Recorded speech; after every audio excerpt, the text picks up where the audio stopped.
Alan Ritchson's Reacher, which debuted on Prime Video more than a year ago, comes back with a brand new journey.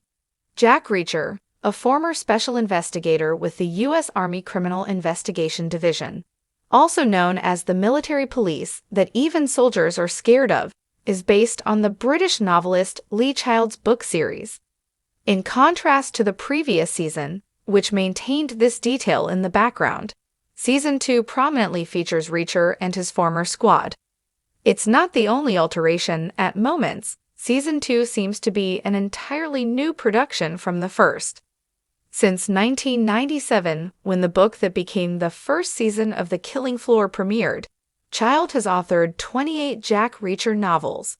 The 11th book in the series, Bad Luck and Trouble, serves as the basis for Season 2, which deviates from the more episodic mysteries that Reacher typically gets involved in.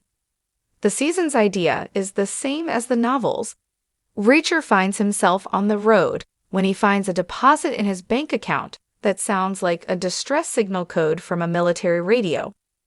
Following a short diversion to save a mother and her son from a carjacker, Reacher contacts his friend Frances Neagley, played by Maria Sten in a character she first played in Season 1. After that, the two head to the races to look into a very personal mystery. Reacher is a guy of few words, as any reader of the book series knows. Although Child wrote 10 books to paint Reacher as a man who puts everyone, even his friends, at a distance, this revelation in the Season 2 opener episode is clear-cut and plain.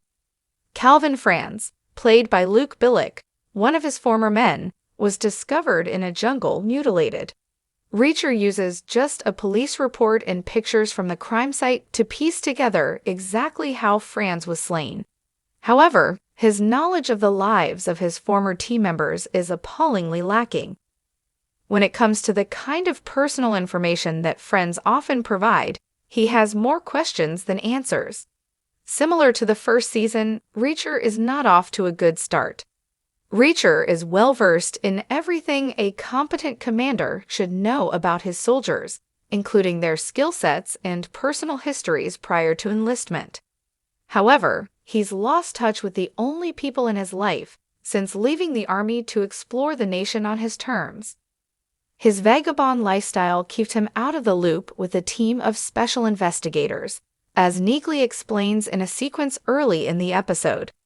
Reacher feels considerably more horrible about this than he did about the killing of his own brother last season, when it becomes apparent that they are in danger. Given that the late Joe was older than him, he is not his brother's keeper. Even though he is no longer officially their commanding officer, he yet feels a sense of responsibility for the people who are under his orders. Another apparent deliberate decision appears to be the visual difference between Reacher Season 2 and Season 1. Much of the Margrave adventure has the same warm light feel as the opening scenes. When the action moves to New York City from Middle America, the color grading changes to a grayscale palette that is colder.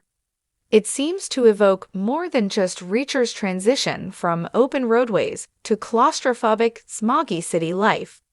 It gives the threat that the former members of the 110th Special Investigations Unit are facing a sickly pallor it could be too late for Reacher to avert.